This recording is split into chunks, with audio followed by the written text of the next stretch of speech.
The Therapist and the Coach podcast is a space for real relational conversations about what it means to be human. In a world obsessed with fixing, achieving, and self help, we invite you to pause, lean in, and discover the wisdom already inside. Together, we explore how healing, growth, and transformation can happen not in isolation, but in connection. Through open hearted dialogue, we challenge the myth of self regulation and self improvement, offering instead co regulation, psychological safety, and the power of being seen.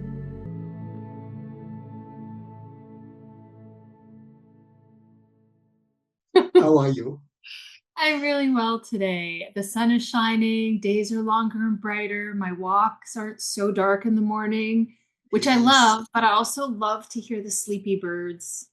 They're just waking up Oh, and they're like their yes. Oh, chirps yeah. are kind of Yeah, with the lazy and forest awake. Yeah. yeah, Oh, that's just yeah, great. it's really beautiful. How are you today? The same as you. We're in the same region, so the sun is finally shining, and it's beautiful. And the sun, when it comes, it just makes your mood so much better. It's like Mm, everything is just nice. So I'm good. Thank you for asking. Yeah. good. Well, thinking back to what we were discussing last, and we did have a brief chat before we started here, just with regards to, did we want to continue just because we said we were going to? Do we need to? And yeah, this topic of what's referred to, and I actually don't know who coined that term, imposter syndrome. Yeah. People talk, the fraud factor. There's different ways of discussing it, but I think what we really were addressing last time, or last podcast episode, was that it's part of the human condition. Maybe not everyone experiences it, and at the same time, it's a thing. Yeah. It's So a we it's felt it's like a, it's a talking very about much a that, thing. Yeah. and yeah, would Yeah, would be yeah, and useful. I thought that just before we started, we kind of actually touched about that, and I thought that it is such a broad and area that goes to so many directions, but I also thought to tie it to self love, because it's so hard for so many of us, and I've lived that for many years like that, to like yourself when you need to protect yourself through sometimes lying, pretending, showing yourself in a different way. And it's just kind of get inside to a place where I'm broken, I'm not okay. So how can I be loved? I'm not loved. When we need to do something that is not us because it's not safe, and we constantly get barrage of threats, internal or external. It lays on you. You're not really actually fully you. Obviously, you can't be you. You can't be you at this situation. And so many times we drag that from very young age all the way to older age. And it's like a screw that you're getting in. And the more you're getting it in, the harder it is to get out. You kind of like buried, it feels like buried inside kind of that. And how can I right now do something else or be something else or even tell something else? Let's say that you went with a lie about yourself or pretending or exaggerating. I used to have this tendency to show how, I'm more than than actually is, in terms of not what I'm more. It's like I would try to exaggerate things about myself so Mhm. people would like me, and I will be like, people would look at me rather, because just if I am just who I am, why would anybody look at me? I'm now, that might not be true in reality, but it was true in my reality inside. And then we're getting shamed. We are shamed. We feel the shame inside, which is huge. Shame is huge. And we walk with that in the world with different hats, wearing different, suits that or skirts or whatever it is that we need to Mhm. be at that point of time. And it's not easy to be us, that person at that point of time. It's just really not easy. And so many people are reacting to that in oh my god, it's very interesting. I saw a documentary yesterday. I don't remember the name of it, but it was about a cult, a lady that was actually went to Utah to one of the cults, that their leader was arrested for so many bad things that he did with minors and all of that. And she dedicated her world. She just went into that uh place where their leader is gone and they're still living in under that without a leader or anything, and actually felt the sense that she needs to be at that place because she went in her childhood through the whole cult thing, Mm-hmm. and she felt the really sense of purpose to just be with these people rather than judge them. And throughout the movie, she is also exposed and documenting with her husband the the a newcomer of a prophet, so to speak, that is doing the same thing that the previous one did, and she has to form relationship with them while knowing, so because she that's the only way she could help is just getting in like a FBI agent in a way, but she did it on her own. She didn't have any, there was nothing to do with the authorities. And you see her capacity, which was so rare because as viewers, I'm usually then again have empathy to many people, regardless what they did or didn't do. I don't have so many times empathy to the actions, but I kind of asking like, what happened to them? What's happening to them that they needed? So we're stuck in that they did or what they didn't, without able to first of all also to understand them in order to help, in order to communicate, because it must be, all the women there and the children were hostages. They have no direction. We could easily judge them and say, you know what, it's crazy what you're thinking right now. But and then you see kind of like you see after, because the documentary was after, was during few years they were filmed, and you can see the women talking like they were possessed. They were basically held, their identity held by that prophet. We used them, and when you look at it, you say like, I looked at it like, my goodness, how can you see that way? And then you understand. You look inside about their history, about the way they grew, with the message that they got, the way they were molded, their whole identity. They had no identity, and then it's easier to understand and not to judge, because even now, or even the people that are bad people, so to speak, the ones that are doing that have history underneath that. They have narcissistic needs that were never met, that now they are doing that. Yes, they're hurting other people, but in order to really help society, we cannot really go with the ping pong of try to punish and to eradicate by action, while not really actually helping the people from both sides, both the victim and the perpetrator. Because underneath that, there's really underneath that, if you look there out in their brain, we look at the same kind of like position, where this one protecting themselves, it like, people that were cut, they are cops, could be easily so many times on the other side of the fence. And somehow, as you used to say, they made a choice to go to this way, but it could easily go to be that way. Mm-hmm. And we can't tend to judge, this is bad, this is good. The reality underneath that, it's really the same. There are people that went through a lot, and through understanding, and I'm saying all of that for the syndrome that we're talking about today, that this is very hard for the person that experienced it to get out of the shame, because now how can I come up with the truth, so to speak? I don't even, it was terrifying from the beginning. You got a trajectory that is safe, so to speak, but you don't have yourself even, and you can't really ever manifest in that. So I thought it was kind of, and how can you love yourself when you are never accepted for who you are by society, by your parents, but in that way or another? Wow. Yes. So much has come back also as you're talking. I love how your story, or what you've shared about this documentary and all you've shared, illustrates and brings us back to what the metaphor that you brought forward in the last podcast episode, which was the tree that was bending. Like you're saying that, okay, these people grew up in this space, or they didn't know that they were a tree that was bent. They didn't know that straight was an option.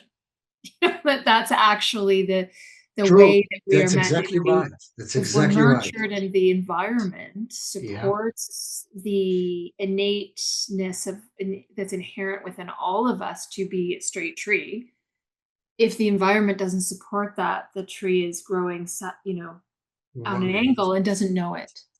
And I Right. think that is a really important piece to highlight, is the being immune to the original, what I'm going to use some language here because I think sometimes language is useful. I definitely use language in coaching a lot, and I'm guessing you do in therapy too. Naming something, there's power in that. And some people react really strongly to this language. And I always invite people, if your reaction is strong, there's something there for you to unpack or look at. Look, But the lies, we talked about lies last time too, the lies we pick up about ourselves, we might not even realize or recognize because of our age and because of our understanding. We're just there coping, looking to get our needs met and adapting to our environments and learning as we go. Right? It's all just organic, it's just the human oh, experience. But we absolutely. pick up these lies about ourselves for various reasons, but they're in service of getting our needs met. Like they do meet a need at that time. 100%. The problem is that as we grow and we gain more capacity and or experience and have more choice, some people don't, like people in a commune or in that kind of environment you're talking about, that their choices are very limited because they're very Right. comfortable. Right. And so there's extremes within the environmental factors that Yeah. will Yeah. provide people the opportunity to see themselves or see that they're bending, like they're growing bent as opposed to straight. And But they're bendy straight so many times and they don't even know that. they don't know. They don't know. And I didn't know. Like I've got to be clear that it was really hard for me to, because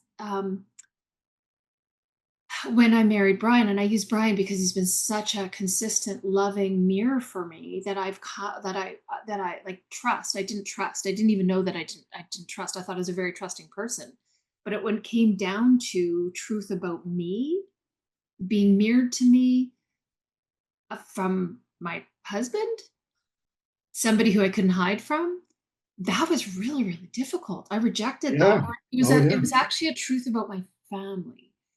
And it resonated as true, but the reaction was so strong I couldn't let it in, and I made all kinds of reasons why. But again, like, so the ability to even see that I was growing sideways in certain areas, I was Right. straight in some and Right. bent in Right. others. Right.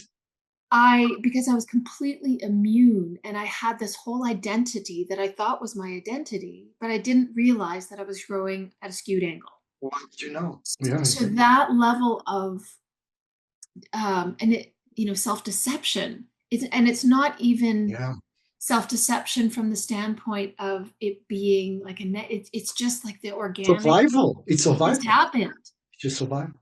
And so I see myself in these ways. I inflate my values, I inflate my version of myself that I think people want to see, but the fact is that all that effort, whatever mindset or whatever way of being or whatever identity or ways I got to get my needs met when I was younger, we carry them, like you mentioned this too, we carry them into adulthood, Yeah. but Oh, they yeah. actually aren't needed anymore in the same way. So we're doing all this effort to get these needs met, and then, oh, guess what? It's not working.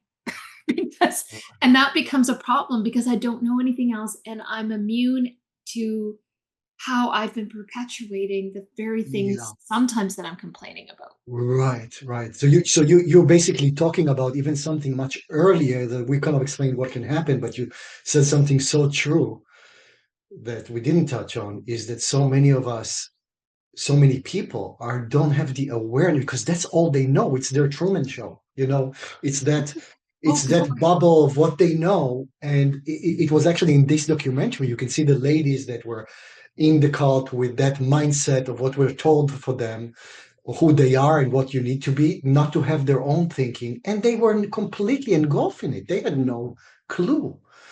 And it is so true to just first of all, maybe kind of like the message here first is to kind of sit with yourself and say, if you didn't have any restrictions in your life, nobody would judge you, nobody would that.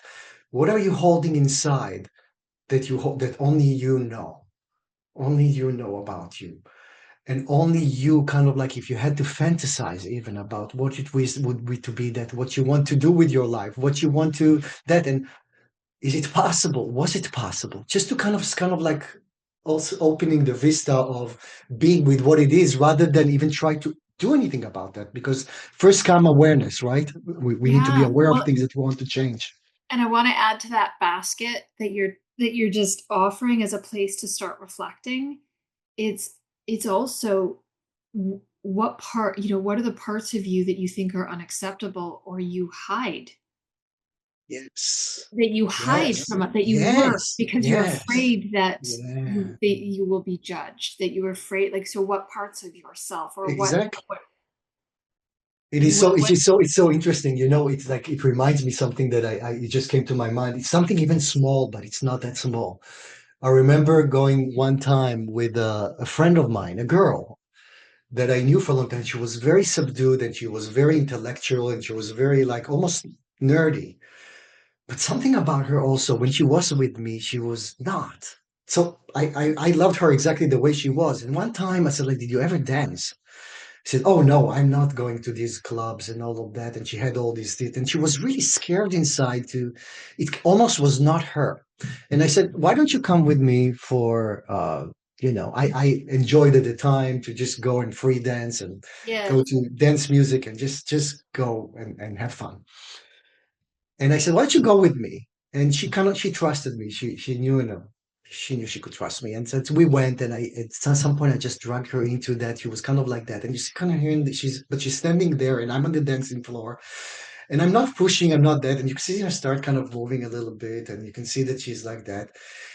By the end of the evening, that girl was with me. We were just with hands all over it. It's just like I said, like, it was so good to see you. And she was surprised. And I said, like, are you really surprised though? Because I talked to her about that. Yeah. And she's a psychologist too. And so she said, like, you know what? I'm not, but it's something that was taken away from me since I was very, very young. That was not the trajectory of my home. I wasn't to be with my books. That trajectory, how I was praised as human, was to perform into certain ways that unconsciously I picked up. And that girl, by the end of the evening, if you saw that, you would thought she was the extrovert of the world, and she had the fun Love of it. her life. And but it was kind of like, it was like I didn't know that I forgot who I was. And that was kind of like, she kind of said, she's a very spiritual girl, so she said, I forgot long time ago what I came with, who I was. So Mm. it's kind of like, it's kind of a small kind of that, but as you said, we're so many times don't even know that we are maybe way more than we think we are, but we had to, in a big way and sometimes in small ways, didn't even try because it was Mm. not allowed. It wasn't the trajectory that the tree was bent in order to see. We were put in where we were born and where we need to be, and the tree grew like this rather than allowing us to grow the way we want. So your story, and bringing the tree back into that story, we're coming back to that metaphor. We'll just continue to expand that. But the tree that is bent and the tree that is straight still have ground. Yeah. It is grounded in the earth. There is an anchor point. There is Yes. at where that is rooted.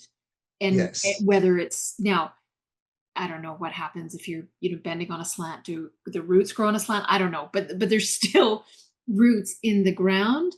And I don't mean to plug this, but it's relevant. So I've just published on Amazon.ca, And that was lovely. and Will you also read to the audience what you just read to me before that about that, because it was beautiful. okay, I will. I was going to read the dedication because it completely, it's just a few sentences, but so the book Yes. is Soul Designs: Finding Your Way Home. And you were talking about returning. She returned to herself. She didn't even know that but she kind of knew. Like, there's a knowing.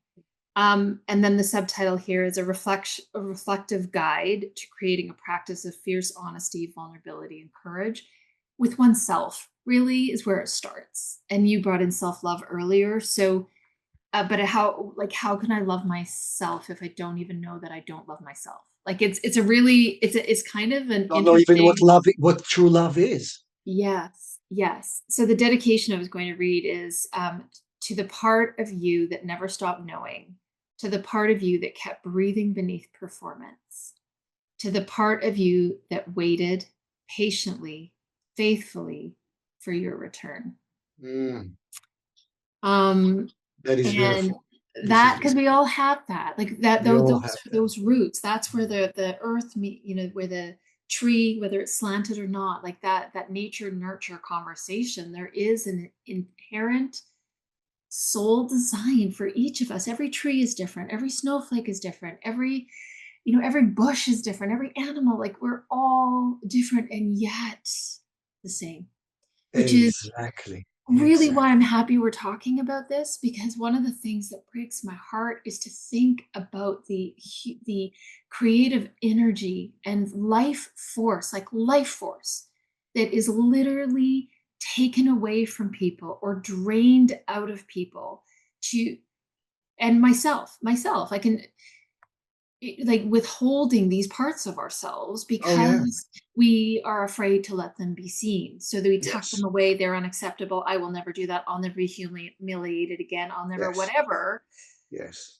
And yet to be seen is that Yes. incredible human offering. Yes. So is it still relevant for me to read what I read to It's you? absolutely relevant because it's a gift what you read to me, and I think that everybody should hear it. Okay. So this is at the end of the how to use this guide. And it's really the offering is, may this guide become a way of living, not simply a moment of insight, a daily devotion to what is true. May you learn to trust the signals in your body, the honesty in your longing, and the steadiness that arrives when you stop overriding yourself, all of yourself. uh, May your life become less about managing perceptions and more about inhabiting your own presence, choosing work, relationships, and rhythms that align with your soul design. May wholeness be your new normal. So your impact is not something you force, but something that naturally follows from being fully and apologetically you. This is just so beautiful. This is so beautiful, and uh, people. How would people can get this, Oh, Lorraine? so it is an offer. It's 17.99 Canadian. So that's probably about $3 American. And But I'm just kidding. where people can get it? Amazon.ca, Okay, paperback or Kindle. If you okay. look up Soul Designs, my name, Lorraine Giddick, it'll come up. Um, And thank you for this offering because it is so beautifully written and beautifully done. it was an So opportunity for important. me to to articulate what is it that I do, because I talk about it so poorly. It's so hard for me to talk about, and yet it was so easy for me to write about. Yes. And while not everybody can afford nor wants to hire a coach, I also wanted to make what I have available. I wanted to acknowledge it first and foremost, that I believe we all do have a soul Yeah. design, innately, inherently, uniquely our own contribution, but we never get a chance to figure that out. We come into the world with these things that fulfill us and these things that we naturally move towards, loving ourselves fully and each and every experience that we put ourselves into.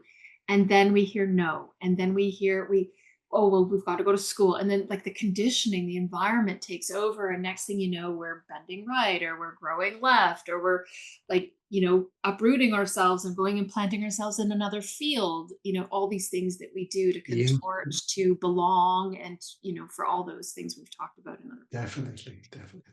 But to return home, like that the rooting, the It's grounding, the always there. The yes, home it's we were born with, always there. it's always there. And one of my first, like when I first started, when I was 21 and I started my self-reflective journey, like that's really, and it started in a counseling process. And then it moved into me becoming a counselor and a therapist, and doing the work and the education to get there was all very self-reflective. And one of my first therapist, he's an ex CSIS, like that's the CIA, like the Canadian CIA, and he just this huge daunting man, but just such a big bear of a human, but huge heart. Neil Douglas Big teddy Tubbs. bear. Yeah, Neil Yeah. Douglas Tubbs. was his name. And he said to me, you know, here is here is the challenge in being human. And he said, I know what I know, but I don't know what I don't know. And it's what I don't know that keeps biting me in the ass. And I like, that's so much for me to think about. Like, there's so much in there. I knew the biting in the ass part. Like I was Yeah, getting like that's why I was in therapy.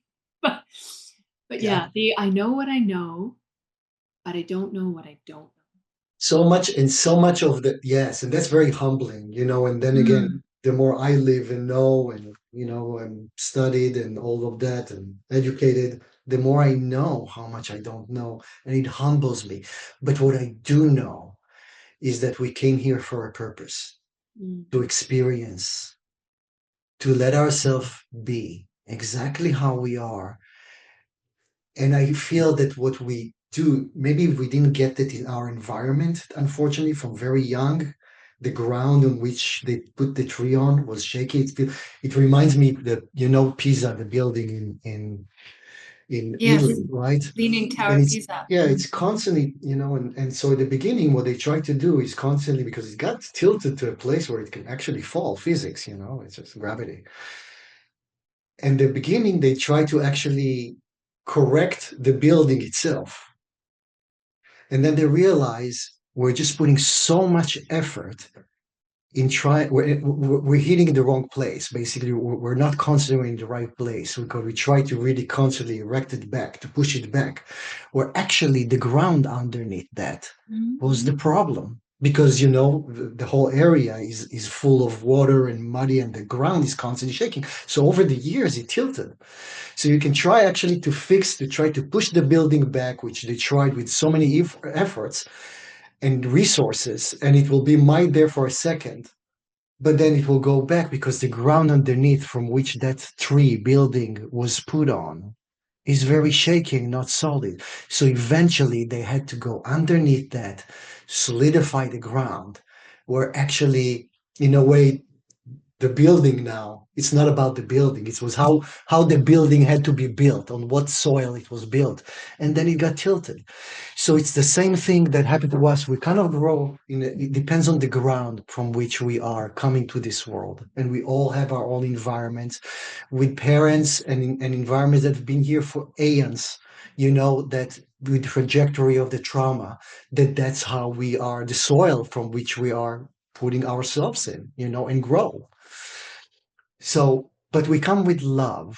We come from Mhm. love. We're perfectly exactly how we are. And if we could little by little trust that, then then everything unfold naturally, just like it was bent naturally. It wasn't naturally, but it was the relationship between ourselves, who we came, and the environment got us to become who we become, which is so many times we're not there anymore.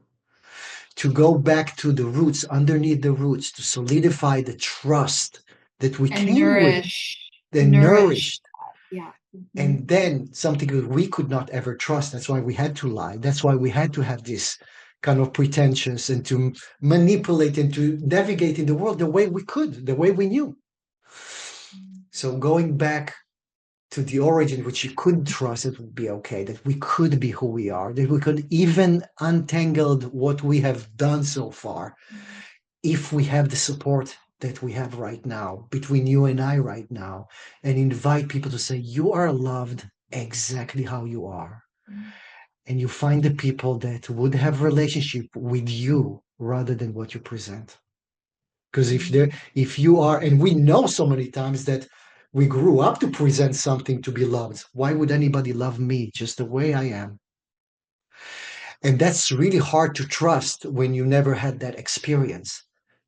With that said, I know that if we are who we are, expansion is coming, creativity, joy with ease, Abundance at all times. abundance with Mhm. ease. So With I know we are ease and overtime, flow. right? I Ease and know that flow. we're overtime and we need to finish the podcast. But I think we need to probably also continue coming back to that, because so much coming from that also I'd like to, which we didn't have a chance, even though we had an incredible conversation, the neurobiology of it, what happens in our brain when that happens, that we can do next time. Oh, okay. So I'm just going to jot that down because that's really important. And last time we also talked about having people join the conversation. We're still Mhm. working on what that looks like in the On the background technicality of it. because all we need is a way for people to sign up and get the link to join us. Yes. And again, we don't know what that's going to look like, and I encourage people to step into the unknown with us because we that's how this whole thing started. It's We we can only didn't know say to each them, other. We we can only tell them that that whoever comes would be really loved, and we you will be in our kindness, welcome. environment of They'll be kindness and welcome love. and Yeah. help. Yeah, beautiful, beautiful. Another topic that came up here, you talked about an narcissistic needs. It Mm, is something I want to address because it is something that yeah. is on the Yes. rise, Yes. is Yes. those Yes. experiencing those behaviors, and there is a continuum. There's the full-blown disorder, but there's also the behaviors that we run into that, and people might not be able to recognize that. And I think, 100%. We will have it. We will devote okay, at least one, because this is another big thing that is very much needs to be addressed within this context. okay, so next time it's the neurobiology of this thing that we refer to as the imposter syndrome or fraud factor, or Yes. And we'll then we'll address dive that. also into the narcissistic needs with that, because it's actually interconnected. It's interconnected, and I thought it might be because you brought it up. And, Absolutely. okay, so beautiful. So create a wonderful week. I'll look forward to our time together The next same week. to you, and to And everybody who listened, and their families and their loved one, and even the one that they don't love, that are just also people that try to protect themselves, and hopefully without hurting anybody, but that happens. But I send love to everyone, every being. And thank you for being here with me, Lauren. thank you. Bye for now.